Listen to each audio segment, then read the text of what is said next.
వందనాలు తెలియచేస్తున్నాను. హల్లెలూయా. అందరూ సంతోషంగా ఉన్నారండి?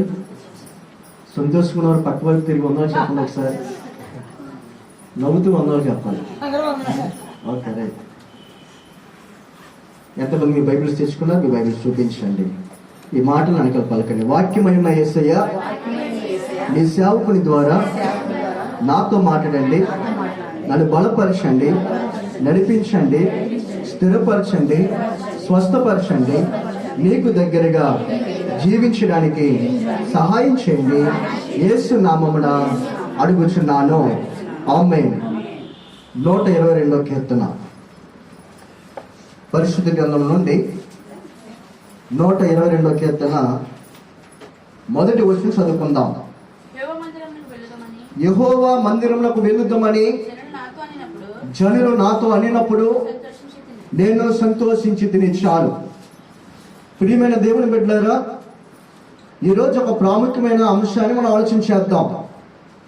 అతి శ్రేష్టమైన అతి విలువైన ప్రాంతం గురించి కొన్ని విషయాలు ధ్యానం చేసుకుందాం. యెహోవా మందిరమునకు వెళ్ళుదామని జనులు నాతో అనినప్పుడు నేను సంతోషించి తిని. ఎవరు ఈ వ్యక్తి? భక్తుడైన దావీదు.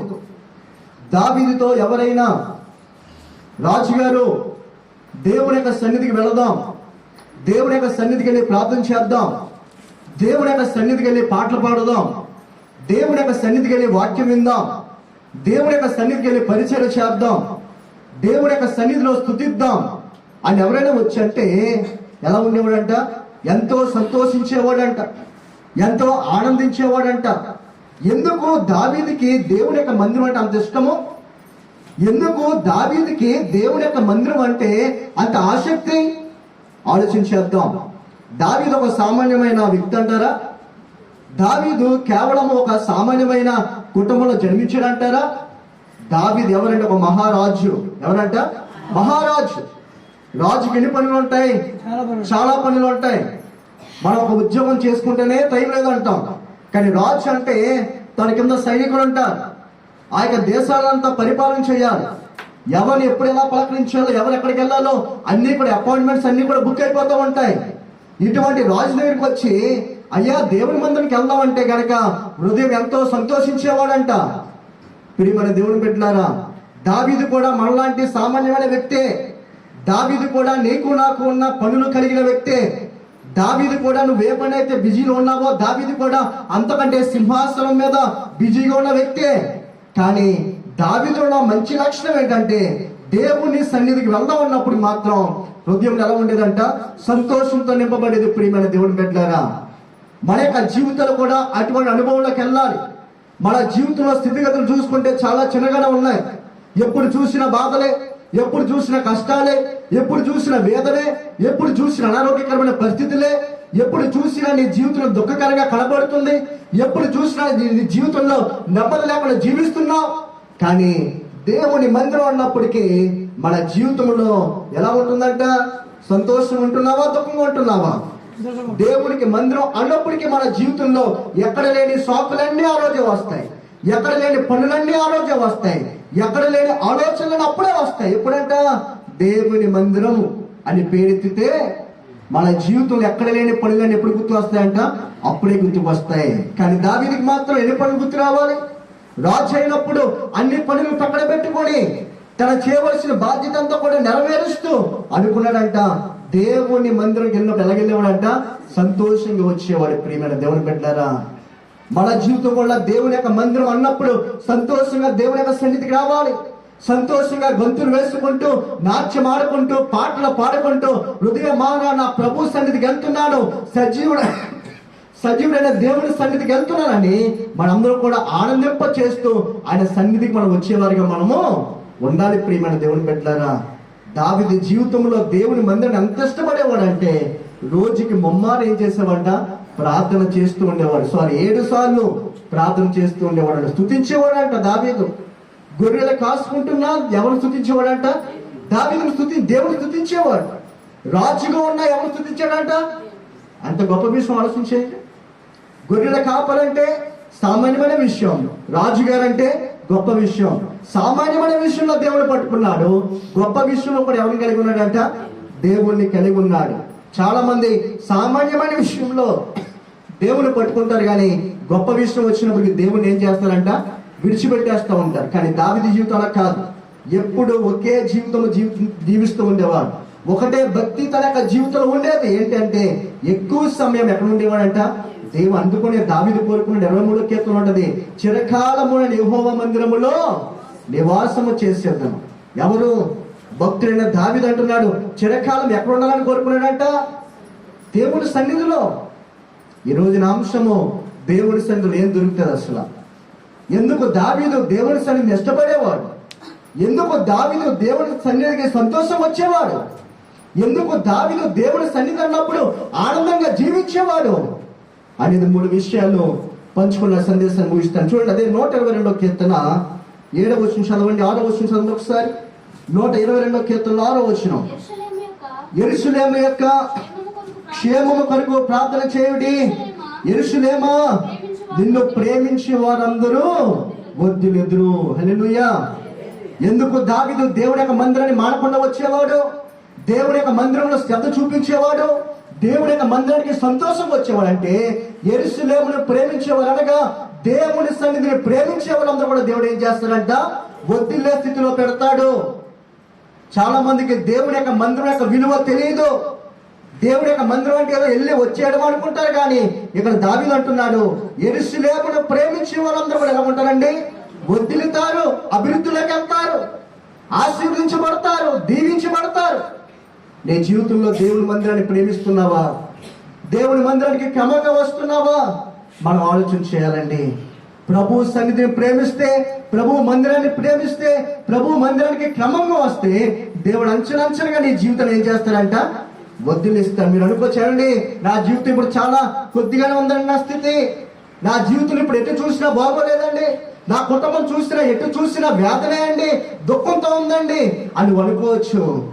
ప్రభు అంటున్నాడు, నన్ను ప్రేమించి వారిని ఏం చేస్తారంట, వర్ధిల్లింప చేస్తాను. యోబు గ్రంథం ఒకసారి చదువుతాం, 8వ అధ్యాయం. యోబు గ్రంథం 8వ అధ్యాయము 5 నుండి 7 వచనం ఒకసారి చదువుకుందాం. యోబు గ్రంథము 8వ అధ్యాయము 5 నుండి 8 వచనాలు. నీవు జాగ్రత్తగా దేవుని వెతికినాడలా, సర్వశక్తుడకు దేవుని బతిమాలికునేడలా, నీవు పవిత్రుడివై యథార్థవంతుడివైనడలా, నిశ్చయముగా ఆయన నీ యందు శ్రద్ధ నిలిపి నీ నీతికి తగినట్టుగా నీ నివాస స్థలమును వర్ధిల్ల చేయను. అప్పుడు నీ స్థితి మొదట కొద్దిగా ఉండినను తుదను నీవు మహాభివృద్ధి పొందుదువు. హల్లెలూయా. మొదటిగా నీ స్థితి కొద్దిగా ఉన్నా తుదమును ఎలా ఉంటుందంటే నీ స్థితి మహా అభివృద్ధిలోకి వెళ్ళిపోతుంది. ఎలాగంట, దేవుని యొక్క సన్నిధిని జాగ్రత్తగా వెతికినప్పుడు, దేవుని యొక్క మందిరానికి క్రమంగా వచ్చినప్పుడు, దేవుని యొక్క మందిరానికి సమయానికి వచ్చినప్పుడు, దేవుని యొక్క మందిరాన్ని ప్రేమిస్తూ ఉన్నప్పుడు మన యొక్క జీవితాలు ఎలా ఉంటాయంట, ఆశీర్వదించబడితే, దీవించబడితే ప్రియమైన దేవుని బిడ్డ. అందుకునే దావీదు ఆ యొక్క మహారాజు అయినప్పటికీ దేవుని సన్నిధికి ఎందుకు వచ్చేవాడు తెలుసా? దావీదు జీవితం దేవుని సన్నిధిలో ఉండడం ద్వారా ఏమైందంట, వర్ధిల్లుతూ వచ్చింది, వర్ధిల్లుతూ వచ్చింది. నీ జీవితం, నా జీవితం వర్ధిల్లాలంటే, ఆశీర్వదించబడాలంటే ప్రభు సన్నిధికి క్రమముగా మనం రావడం మనము నేర్చుకోవాలి. ప్రభు సన్నిధికి సమయానికి రావడం మనము నేర్చుకోవాలి. ఎన్నోసార్లు వింటూ ఉంటాం వర్తమానాలు, ఎన్నోసార్లు వింటూ ఉంటాం సందేశాలు, కానీ మన యొక్క జీవితాల్లో మార్పు వస్తుందని అర్థం చేసుకోవాలి. ప్రభు సన్నిధికి క్రమముగా సమయానికి రాగలుగుతున్నావా? ఆలోచించేద్దాం. ఎన్నో విషయాల్లో సమయానికి వెళ్తూ ఉంటాం, ప్రభు సన్నిధిలో సమయాన్ని మనం ఏం చేస్తామంట, దొంగలిస్తూ ఉంటాం. చాలా మంది పాటల టైంకి రాదు, పాటలు ఏమున్నాయిలే అనుకుంటారు, కానీ పాటలు పాడడం ద్వారా నీ యొక్క స్థితిగతులు ఏం చేస్తాడు, దేవుడు మారుస్తూ ఉంటాడు. నువ్వు స్తుతిస్తే నీ స్థితి ఏమవుతుందంట, మార్పు చెందుతూ ఉంటది. మన జీవితం ఎలా ఉందండి? ప్రభుని ప్రేమించగలుగుతున్నావా? యెరూషలేమును ప్రేమించగలుగుతున్నావా? దేవుని సన్నిధిని ప్రేమించగలుగుతున్నావా? ఆయన ప్రేమించగలిగితే గనక మన యొక్క స్థితిగతులు ఎలా ఉంటాయంట, అభివృద్ధిలోకి వెళ్తూ ఉంటాయి. మన జీవితంలో ఎవరిని ప్రేమించాలంట, ప్రభువుని ప్రేమించాలి. కాబట్టి మొట్టమొదటిగా దేవుని యొక్క సన్నిధికి రావడం ద్వారా వచ్చే ఆశీర్వాదం ఏంటో తెలుసా? మన జీవితం ఏమవుతాయంట, అభివృద్ధిలోకి వెళ్తాయి. రెండోది చూడండి, అదే 122వ కీర్తన 7వ వచనం చదవండి ఒకసారి. 122వ కీర్తన 7వ వచనం. నీ ప్రాకారములో నెమ్మది కలుగునుగా చాలు. ఏముంటదంటే దేవుని సన్నిధి ఇప్పుడు నెమ్మది ఉంటది, మనశ్శాంతి ఉంటది. సంతోషం ఉంటది ఎక్కడ? దేవుని సన్నిధిలో మాత్రమే. దేవుని యొక్క సంతోషము ఎక్కడ కూడా దొరకదు. బయట ఎక్కడ కూడా దొరకదు నెమ్మది. బయట ఎక్కడ కూడా ఉండదు నెమ్మది. కానీ ఎక్కడ ఉంటుందంట? దేవుని యొక్క సన్నిధిలో మాత్రమే ఏముంటుందంట? మనకి నెమ్మది ఉంటుంది. ప్రియమైన దేవుని బిడ్డలారా, నీ జీవితంలో నెమ్మది లేకుండా ఇక్కడ కూర్చున్నావేమో, దేవుని నెమ్మదితో నింపుతాడు. మనశ్శాంతి లేకుండా దేవుని సన్నిధికి వస్తున్నావేమో, సంతోషంతో నింపుతాడు దేవుడు నిన్ను. ఎలాగంటే తన యొక్క వాక్యము ద్వారా మనల్ని ఏం చేస్తానంటే ఆయన బాగు చేస్తూ ఉంటాడు. కాబట్టి రెండవదిగా దేవుని యొక్క సన్నిధిలో ఏం దొరుకుతుందో చెప్పండి. ఇప్పుడు నెమ్మది అందుకునే ఆ యొక్క మత్తయి సువార్తలో రాయబడి ఉంటుంది, ప్రయాసపడి భారము మోసుకొంటున్న సమస్త జనులారా నా యొద్దకు రండి, నేను మీకు విశ్రాంతిని ఇస్తాను. ఈ లోపల ఎవరు ఆ మాట చెప్పలేదండి. ఈ లోకంలో గొప్పగా దేవుళ్ళని పిలిపించుకునే వారు ఉన్నారు కానీ, గొప్ప మనుషులు ఉన్నారు కానీ, గొప్ప అధికారులు ఉన్నారు కానీ, అందరూ ఏదో సహాయం చేస్తామని చెప్పారు కానీ ఈ మాట ఎవరు చెప్పలేదు. అయ్యా నా దగ్గరికి రండి, నీకు శాంతిని, సమాధానాన్ని, సంతోషాన్ని ఇస్తానని ఈ లోకంలో ఎవరు కూడా చెప్పలేదు. నేను ఎవరు చెప్పారంట? ఏకైక దేవుడు యేసు ప్రభు ఒక్కడే చెప్పాడు ఆ మాట. నా దగ్గరికి వస్తే నీకు సంతోషం ఇస్తాను, నా దగ్గరికి వస్తే నీకు ఆనందాన్ని ఇస్తాను, నా దగ్గరికి వస్తే నీకు నెమ్మదిని ఇస్తాను, నా దగ్గరికి వస్తే నీకు కోల్పోయిన వాటిని తిరిగి ఇస్తానని ఎవరు చెప్పారంట? యేసు ప్రభు ఒక్కడే చెప్పాడు. అందుకనే మన జీవితంలో దేవుని యొక్క మందిరానికి ఏం చేయాలంట? క్రమం తప్పకుండా రావాలి. దేవుని సన్ని ఎందుకు ప్రేమించాలంటే మన యొక్క జీవితంలో, కుటుంబంలో నెమ్మది కలిగి ఉండాలంటే ప్రభువుని ఏం చేయాలంట? ప్రేమిస్తూ ఉండాలి, ప్రభు సన్నిధిలో కనబడుతూ ఉండాలి. ఈ రోజున చాలా మంది జీవితాల్లో లోకానుసారంగా ఉన్నతమైన స్థితిలో ఉండగలిగిన వారే, ఎంతో డబ్బు, ఆస్తి, సంపాదన కలిగిన వారే, కానీ వారి జీవితం ఏం తక్కువైపోయింది చెప్పండి మీరు? నెమ్మది లేని జీవితాలు, దుఃఖకరమైన జీవితాలు.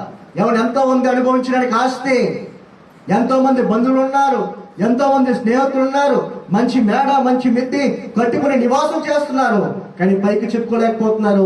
లోపల కుమిలిపోతూ వారి యొక్క జీవితం ఏం చేస్తున్నారంట? ఎంతో దుఃఖకరంగా జీవిస్తున్నారు. కారణం ఏంటి అంటే డబ్బు నీకు నెమ్మదవడు, ఆస్తి నీకు నెమ్మదవదు, కానీ ఏది నీకు నెమ్మదిస్తుందంట? దేవుని యొక్క సన్నిధి మాత్రమే మనకేమిస్తుందంట? నెమ్మదిస్తుంది. మన జీవితంలో ఆస్తులు లేకపోవచ్చు, అంతస్తులు లేకపోవచ్చు, పేరు ప్రఖ్యాతులు లేకపోవచ్చు, కానీ మనం ఎలా ఉంటామంట?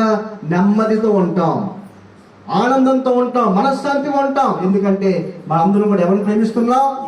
దేవుణ్ణి ప్రేమిస్తున్నాం. ప్రియమైన దేవుని బిడ్డలారా, చాలా మంది జీవితంలో దేవుని సన్నిధికి దూరం అయిపోతున్నారేమో. నీ జీవితంలో దేవునికి ఎంత దూరంగా వెళ్ళిపోతే అంత నెమ్మదిని కోల్పోతూ ఉంటాను.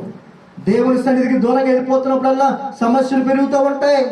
దేవుని విడిచిపెట్టి వెళ్ళిపోతున్నప్పుడల్లా నీ జీవితంలో నెమ్మది లేకుండా జీవిస్తూ ఉంటావు. కానీ మన జీవితంలో దేవునికి దగ్గరగా ఉన్నప్పుడే మనకేంటంట?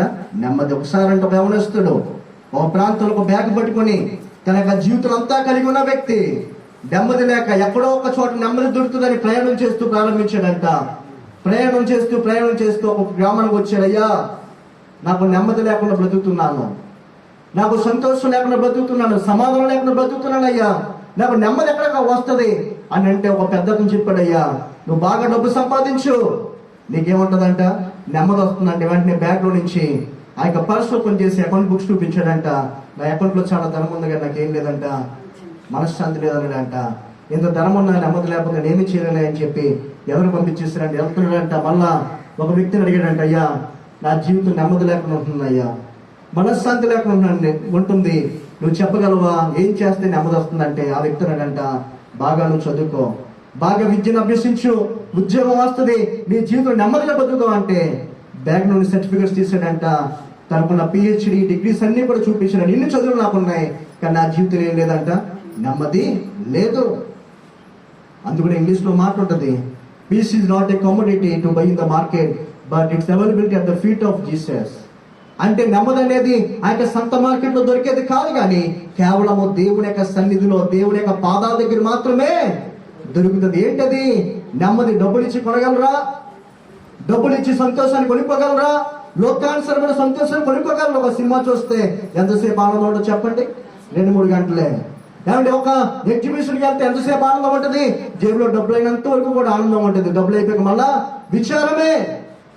కానీ ఈరోజు ఒక శుభవార్త చెప్తున్నాను, ఈ లోకంలో నీకేమున్నా లేకపోయినా, నీ జీవితంలో ఆస్తిపాస్తులున్నా లేకపోయినా, ధన ధాన్యాలున్నా లేకపోయినా, అందరూ ఉన్నా లేకపోయినా, స్నేహితులున్నా లేకపోయినా, బంధువులున్నా లేకపోయినా, నీ జీవితంలో ఎల్లప్పుడూ నెమ్మదిగా బ్రతకాలంటే నువ్వు ఎక్కడికి వచ్చి జీవించాలంట? ప్రభు సన్నిధి ఒకటే మార్గము. ప్రభు సన్నిధిలో కూర్చోవడం ద్వారా, ప్రభు మందిరానికి రావడం ద్వారా, ప్రభు పాదాలు పట్టుకోవడం ద్వారా నీ జీవితంలో ఎనలేని సంతోషంతో దేవుడు ఏం చేస్తాడంట? నింపుతూ ఉంటాడు. ప్రియమైన దేవుని బిడ్డలారా, దేవుని సన్నిధికి ఎందుకు దూరం అవుతున్నావు? దేవుని సన్నిధి ఎందుకు విడిచిపెడుతున్నావు? దేవుని సన్నిధికి దూరం అవుతే గనక మన జీవితంలో ఏం కరువు అయిపోద్ది? ఇప్పుడు నెమ్మది కరువు అయిపోద్ది. అన్నీ ఉంటాయి కానీ ఏముండదంట? నెమ్మది ఉండదు. నెమ్మది ఉండదు. కానీ ఈరోజు కావాల్సిన మానవుడికి ఏంటండి? నెమ్మది కావాలి, మనశ్శాంతి కావాలి. కీర్తనలు 119వ కీర్తన 50వ వచనం చదవండి ఒకసారి. 119వ కీర్తన 50వ వచనం. 119వ కీర్తన 50వ వచనం. నీ వాక్యము నన్ను బ్రతికించి ఉన్నది, నా బాధలో ఇదే నాకు నెమ్మది కలిగించుచున్నది. ఏంటంటే నెమ్మది? అది దేవుని యొక్క వాక్యము.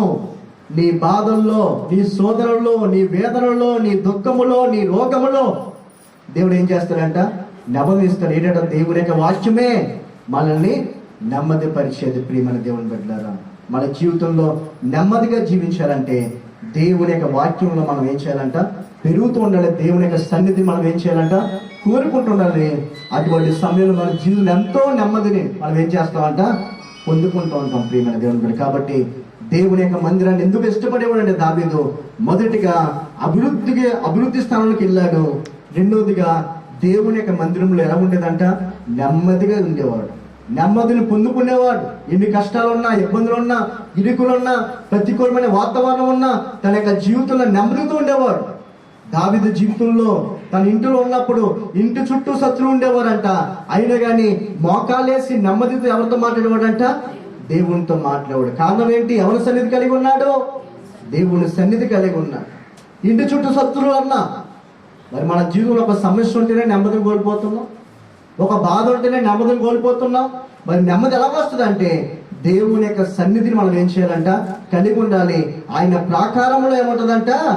నెమ్మది ఉంటది. ప్రియమైన దేవుని బిడ్డలారా, దేవుని సన్నిధికి రావడం ద్వారా ఆశీర్వదించబడతాం. రెండోదిగా దేవుని యొక్క సన్నిధిలో ఉండడం ద్వారా మనశ్శాంతిని, నెమ్మదిని, సంతోషాన్ని మనం ఏం చేస్తామంట?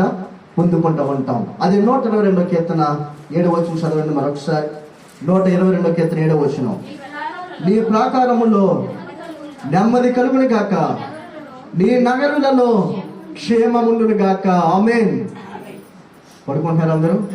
సంతోషమే సమాధానమే, సంతోషమే సమాధానమే, సంతోషమే సమాధానమే, చెప్పనా సత్యమైన సంతోషం, చెప్పనా సత్యమైన సంతోషం. ఈ సంతోషము మీకు కావలనా? ఈ సంతోషము, ఈ సంతోషము మీకు కావలనా? మేడే యేసును దక్కురాము, మేడే యేసును దక్కురాము. దేవుని సన్నిధిలో మూడోదిగా మనకు దొరికేది ఏంటంట? క్షేమం అంటది. ఎక్కడంట?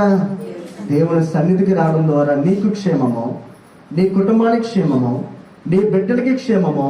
వారు ఏ పనులైతే ఉంటున్నారో ఆ పనులకి దేవుడు ఏమిస్తాడంట? క్షేమం ఇస్తాడు. మనందరం కూడా కోరుకునేది ఏంటంటే క్షేమమే.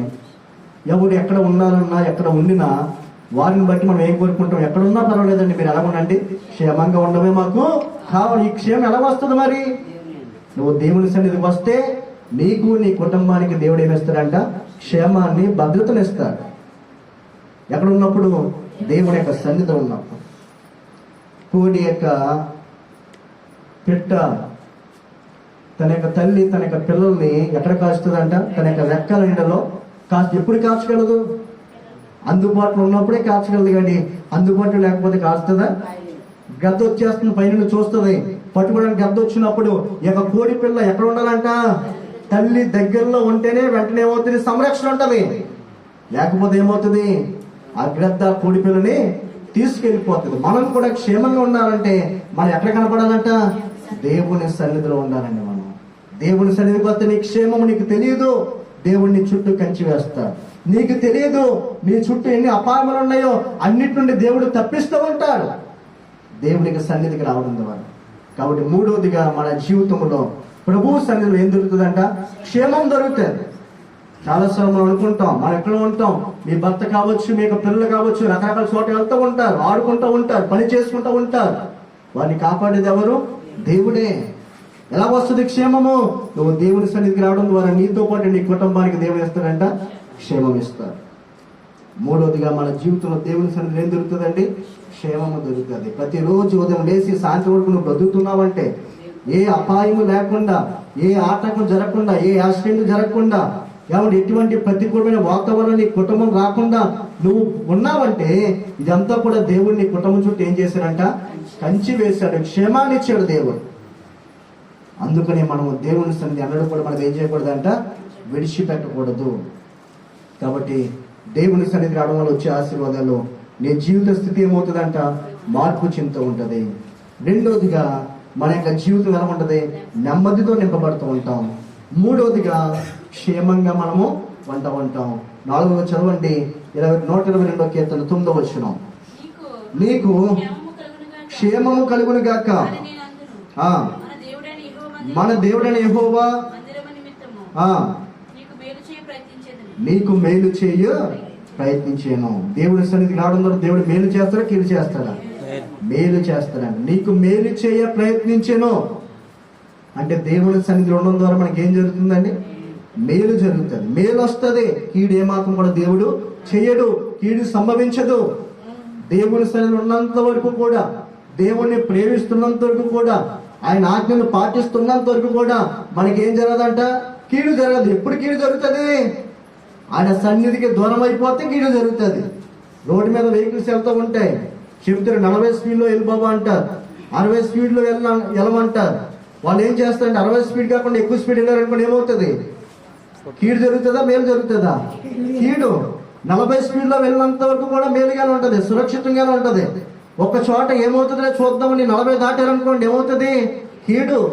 దేవుని సన్నిధిలో ఉన్నంతసేపు కూడా దేవునికి ఏం చేయాలని ఆలోచన చేస్తున్నాడు? మేలే.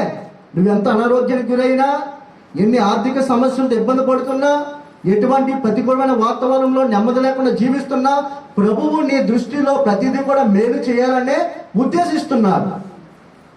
ఏమాత్రం కూడా ఆయన ఏం చేయడం? కీడు చేయడు. కానీ మన జీవితంలో ఆయన సన్నిధిని మనం దూరంగా వెళ్ళిపోకూడదు. ఆయన మందిరం ఇంత ఆధిక్యత ఉందండి, ఆయన మందిరంకి వస్తే ఇంత భాగ్యం ఉంది, ఆయన మందిరంకి వస్తే ఇంత ఆశీర్వాదం. అందుకనే దావీదు తన హృదయం ఎంతో సంతోషిస్తూ దేవుని సన్నిధికి ఎందుకు వచ్చేవాడంటే ఒక కారణం చెప్తున్నాడు, నా జీవితం అంతా వర్ధిల్లుతూనే ఉంది. అంతే కదా. గొర్రెల కాపరి ఎక్కడ, రాజు ఎక్కడ? గొర్రెల కాపరి ఉన్న దావీదుని దేవుడు ఎక్కడ తీసుకెళ్ళి పెట్టాడు? కారణం ఏంటి? ఆయన సన్నిధిలో ఉండేవాడు. రెండోదిగా తన జీవితంలో ఎన్ని పరిస్థితులు ఉన్నా ఎలా జీవించేవాడంట? నెమ్మదితో బ్రతికేవాడు. గొలియాతు ఎదురుగా ఉన్నాడు, ఇశ్రాయేలు ప్రజలందరూ కూడా భయపడిపోతున్నారు. గొలియాతు యొక్క ఎత్తును చూసి, గొలియాతు యొక్క బలాన్ని చూసి, గొలియాతు యొక్క సామర్థ్యాన్ని చూసి ప్రతి ఒక్కరు కూడా ఆ యొక్క గొలియాతుని చూసి భయపడిపోతుంటే, ఈ దావీదు మాత్రం ఒక్క రాయితో ఏం చేశాడంటే గొలియాతుని హతమార్చాడు. కారణం ఏంటి చెప్తారా మీరు? కారణం ఏంటి? దేవుని యొక్క శక్తి. ఇంకోటి ఏంటో తెలుసా?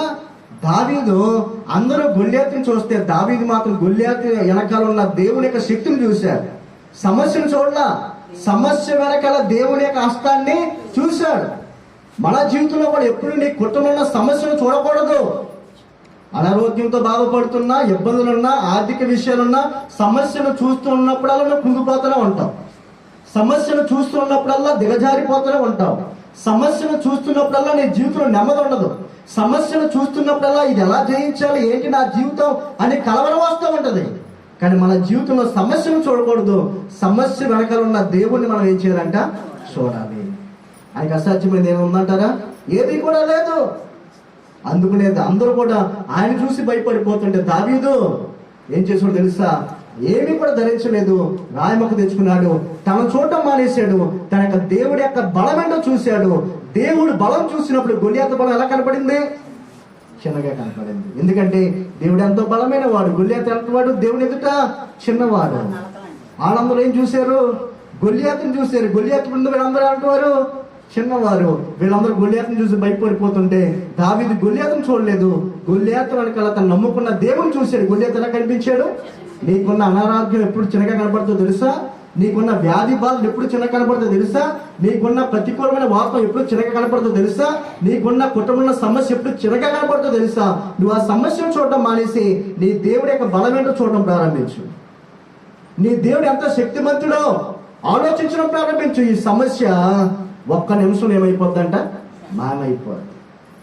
మన జీవితంలో చాలాసార్లు ఏం చేస్తామంటే సమస్యను చూస్తూ కృంగిపోతూ ఉంటాం, సమస్యను చూస్తూ ఏడుస్తూ ఉంటాం, సమస్యను చూస్తూ బాధపడుతూ ఉంటాం, ఆ సమస్యను చూస్తూ ఉన్న సంతోషాలు కూడా కోల్పోతూ ఉంటారు చాలా మంది.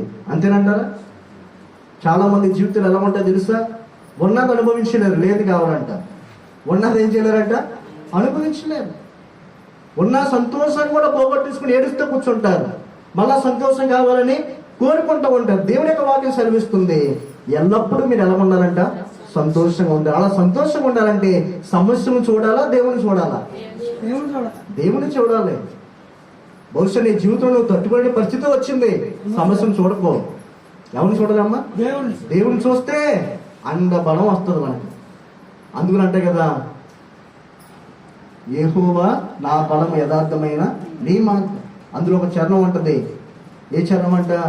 లేడీ కాడ వల్లే ఏం చేస్తాడు? మన యొక్క పాత్రలైనా ఏం చేస్తాడు? ఎత్తైన స్థలంలో శక్తితో దేవుడు ఏం చేస్తాడంట? దెంతో ఉంటాడు. ఒకసారి పాడదాం పాట. యెహోవా నా బలమా యథార్థమైనది నీ మార్గం, నీ మార్గం. యెహోవా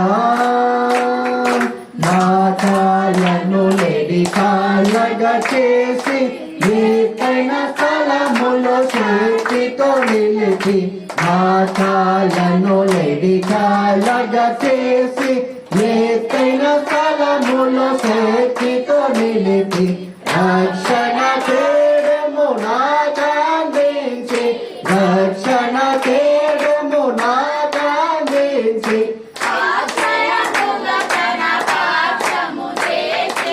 అక్షయముగా తన పక్షము చేతును. యెహోవా నా బలమా యథార్థమైనది నీ మార్గం, పరిపూర్ణమైనది నీ మార్గం. యెహోవా. దావీదు జీవితంలో నెమ్మది కలిగి ఉన్న కారణం ఏంటో తెలుసా? సమస్యను ఏనాడు చూడలేదు, తన దేవుని యొక్క బలాన్ని చూశాడు. మీ కుటుంబంలో ఎన్నో సమస్యలు ఉంటాయి, సమస్యను చూడద్దు. సమస్యను చూస్తే ఉన్న నెమ్మదిని పోగొట్టుకుంటాం, ఉన్న సంతోషాన్ని పోగొట్టుకుంటాం. మన జీవితంలోనే గుర్తుపెట్టుకోవాలి, ప్రభుకి సమస్తము కూడా తెలుసు కాబట్టి మనం ప్రభు వైపు చూస్తున్నప్పుడు మన జీవితంలో ఎంతో శాంతితో సమాధానంతో నింపబడతాయి. మూడవదిగా ప్రభు సన్నిధిలో ఏముంటుందంట? క్షేమము దొరుకుతుంది. ఎవరికి? మనతో పాటు మన కుటుంబానికి ఏముంటుందంట? క్షేమము. నువ్వు గడిపే ప్రతి నిమిషం ఇక్కడ నీతో పాటు నీ కుటుంబానికి కూడా దేవుడు ఏం చేస్తాడంట? కంచి వేస్తాడు, కంచి వేస్తాడు. మన జీవితంలో ప్రభు సన్నిధి రావడం ద్వారా నీ కుటుంబానికి క్షేమం ఉంటుంది. ఏమండి, మన జీవితాల్లో మన కుటుంబంలో ఎంతమంది బయటికి వెళ్ళి వస్తున్నారు? క్షేమంగా వస్తున్నారంటే నీ ప్రార్థనే, క్షేమంగా వస్తున్నారంటే నీ భక్తే, క్షేమంగా వస్తున్నారంటే నువ్వు దేవుని ఎదుట కనుపరుస్తున్న విధేయతే వారికి ఏమొస్తుందంట? క్షేమము ఇస్తుంది. నాలుగవదిగా దేవుని సన్నిధిలో వస్తే ఆయన మేలు చేయడానికి ఏం చేస్తాడంట? ప్రయత్నిస్తాడు, కానీ కీడు చేయడానికి ఏ రోజు కూడా ప్రయత్నించాడు. ఎప్పుడు కూడా దేవుని సన్నిధికి వస్తే దీవిస్తాడు తప్ప ఆయన నిన్ను శిక్షించాడు, ఆయన నిన్ను శపించాడు, నీకు కీడు చేయాలని ఏనాడు కూడా ఆయన అనుకోడు. ఒకవేళ దేవుని సన్నిధిని దూరం అయిపోతే వేరే విషయమేమో, కానీ దేవుని సన్నిధి ఉన్నంతసేపు కూడా నీకు ఎలా ఉంటుందండి? మేలు చేయడానికి ఆయన ఏం చేస్తాడంట? ప్రయత్నం చేస్తాడు. కొంత సమయం పట్టచ్చు. ఎవరి సమయంలో చేస్తాడు? నీ సమయంలో చేయడు, నా సమయంలో చేయడు. ఎవరి సమయంలో చేస్తాడు? ఆయన సమయంలో చేస్తాడు. ఎందుకు ఆయన సమయంలో చేస్తాడు? నీ జీవితం ఏంటో సమస్తం ఎవరికి తెలుసు? ఆయనకు తెలుసు, ఇంకెవరికి తెలియదు. ఏమండి, ఒకసారంట ఫారెన్లో, అమెరికా దేశంలో కొత్తగా భార్యాభర్తలు పెళ్ళయిందంట. ఇద్దరు భార్య భర్తలకు పెళ్ళి అయ్యాక అక్కడ కట్నాలు గట్ట ఏముండవు, ఎవరు నచ్చితే వాళ్ళు చేసుకోవచ్చు, చక్కగా జీవించవచ్చు. అయితే ఆ పెళ్లి కూతురు తండ్రి పెళ్లి కొడుక్కి ఒక కారు ఇచ్చాడంట. కారు ఇచ్చి, అమ్మ ఎలాగ మీకేం డబ్బులు ఇవ్వలేకపోయాను కాబట్టి కొత్త కారు కొన్నాను, ఫుల్గా డీజిల్ కొట్టించేసాను, చుట్టాలింటికి, బంధువులింటికి, స్నేహితులకి, అందరింటికి మీరు ఏం చేయండి, చక్కగా తిరగని చెప్పి మొదటి వారం రోజుల్లో కారు ఇచ్చినప్పుడు వీళ్ళిద్దరూ కూడా సంతోషంగా కారు వేసుకుని వాళ్ళ యొక్క చుట్టాలు, బంధువుల దగ్గరికి వెళ్తున్నారంట. అలా వెళ్తున్న సందర్భంలో 2-3 రోజులు అయిపోయాక కారు సడన్ గా ఒక రోడ్డు మీద ఆగిపోయింది. ఆగిపోతే ఈ లోపల ఆ యొక్క పెళ్లి కొడుకు దిగాక ఇంజిన్ ఓపెన్ చేశాడు, కానీ తన వల్ల అవలా. చాలా రకరకాల ప్రయత్నాలు చేస్తున్నాడు, కానీ ఆ కారు మాత్రం స్టార్ట్ అవ్వట్లా. డీజిల్ అయితే ఉంది, కారు అయితే కొత్త కారు, ఎటువంటి రిపేర్ లేదు. అటువంటి కారు సడన్ గా ఆగిపోతే అన్ని చేస్తున్నాడు, కానీ తన వల్ల ఏది కూడా అవ్వట్లా.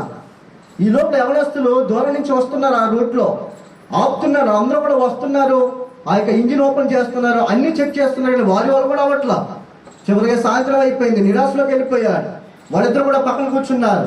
ఇంకా ఏం చేయాలో అర్థం కాని పరిస్థితిలో ఉన్నప్పుడు ఒక ముసలతను కారు నడుపుకుంటూ ఒక అతను వస్తున్నాడు అంటే ఎవరతను? ముసలతను. వీళ్ళు చూసి దూరం నుంచి ఒక ముసలతను రావడం, అయితే మనసులో ఒక అభిప్రాయం ఏర్పడింది. ఏంటో తెలుసా, ఎంతమంది యవనస్తులు చూసింది అవలైతే ముసలోడికి ఏమవుతుంది అని ఒక ఆలోచన వచ్చి, సరే ఎందుకైనా మంచిది అని డౌట్ కారు ఆఫ్ చేశారు. వెంటనే ముసలతను ఆఫ్ చేశాడు. ముసలతను దిగి వచ్చాడు. బ్రదర్ ఏంటి నీ ప్రాబ్లం ఏంటన్నాడు. ఏం లేదండి, కారు ఆగిపోయింది, ఏదో చూడగలరా మీరు అంటే డిక్కీ ఓపెన్ చేయమన్నాడు. డిక్కీ ఓపెన్ చేశారు, ఇంజిన్ ఓపెన్ అయ్యింది. మొత్తం అంతా కూడా క్షుణ్ణంగా పరిశీలన చేస్తున్నారు. పరిశీలన చేస్తే ఎక్కడో 2 వైర్లు తెగిపోయి ఉన్నాయి. ఏ వైర్లు తెగిపోయి అంట? 2 వైర్లు తెగిపోతే వెంటనే 2 కనెక్ట్ చేసినప్పుడు ఈసారి కారు స్టార్ట్ చేయమంటే ఏమైపోయిందంట? కారు స్టార్ట్ అయిపోయింది. ఇప్పుడు ఈ పెళ్లి కొడుకు అర్థం అవట్లా.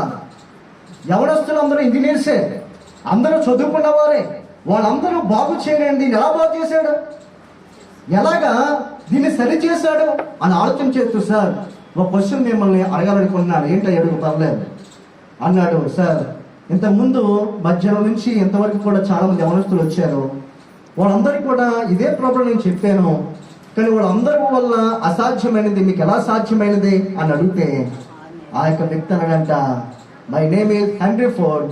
ఈ కారు డిజైన్ చేసిన వ్యక్తిని ఎవరన్నాడంట? నేనే అన్నాడంట.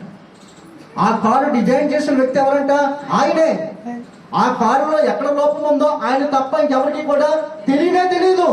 ప్రియమైన దేవుని పెట్టారా, నేను డిజైన్ చేసింది ఎవరు? ఆయనకి తెలియదా నీ లోపం ఏంటో, ఆయనకి తెలియదా నీ రోగం ఏంటో, ఆయనకి తెలియదా నీ వ్యాధి ఏంటో, ఆయనకి తెలియదా నీ బాధ ఏంటో, ఆయనకి తెలియదా నీ ఇరికేంటో, ఆయనకి తెలియదా నీ సమస్య ఏంటో. తెలుసా తెలీదా? సమస్తం తెలుసు ఆయనకి. కానీ ఆయన సమయంలో ఏం చేస్తారంటే జాగ్రత్తగా మనల్ని దేవుని యొక్క సన్నిధిలో నడిపించుకుంటూ దీవెనకరంగా దేవుడు ఏం చేస్తారంట? మార్పు ఇస్తూ ఉంటాడు. ప్రియమైన దేవుని బిడ్డలారా, మనం డిజైన్ చేసిన వ్యక్తి ఎవరంట? ఆయనే. కాబట్టి మన జీవితంలో ఎప్పుడు కూడా ఆయన మేలు చేస్తాడు, కానీ కీడు ఏమాత్రం కూడా చేయడు. ప్రియమైన దేవుడు, మరి ఎన్ని గొప్ప ఆశీర్వాదాలు ఎక్కడ ఉన్నాయి? ఇంట్లో ఉన్నాయా? బంధువుల దగ్గర ఉన్నాయా? స్నేహితుల దగ్గర ఉన్నాయా? మరి ఎక్కడ ఉన్నాయి చెప్పండి, మీరు గట్టిగా చెప్పండి. దేవుని సన్నిధిలో ఉన్నాయి. మరి దేవుని సన్నిధి ఎందుకు అలక్ష్యం చేస్తున్నారు? దేవుని సన్నిధి ఎందుకు నిర్లక్ష్యం చేస్తున్నారు? ఎందుకు సమయానికి రాలేకపోతున్నారు? ఆలోచన చేసుకోండి. దేవుని ఎంత గొప్పవాడో తెలుసు మనకి, దేవుని సన్నిధి ఎంత గొప్పదో తెలుసు, దేవుని యొక్క సన్నిధి ఆశీర్వాదం ఏంటో తెలుసు. కానీ దేవుని సన్నిధిని ఎలా వస్తున్నాం, ఎలా ప్రవర్తిస్తున్నాం, ఎలా వెంబడిస్తున్నాం అని మనం ఆలోచన చేసుకొని ప్రభు యొక్క బాధలో మనం ఏం చేయాలంట? చేయాలి. ప్రియమైన దేవుని బిడ్డలారా, ఎంతవరకు దేవుని సన్నిధికి నిర్లక్ష్యంగా అలక్ష్యంగా వచ్చామేమో. ప్రభు మాట్లాడుతున్నాడు, ఇన్ని ఆశీర్వాదాలు నా సన్నిధిలో ఉన్నాయి, నా సన్నిధికి వస్తే నేను ఒత్తిడింప చేస్తాను, నా సన్నిధిలో నీకు నెమ్మదిస్తాను, నా సన్నిధిలో నీకు క్షేమం ఉంటుంది, నా సన్నిధిలో నీకు మేలు జరుగుతుంది అని ప్రభు మాట్లాడుతున్నాడు. అట్టి విషయాలన్నీ కూడా, ఆశీర్వాదాలన్నీ కూడా దేవుడు మనందరి జీవితంలో నెరవేర్చను గాక. ఆమేన్. దేవుడి చిన్న వాక్యం దీవించును గాక. అందరూ కూడా తల వంచండి.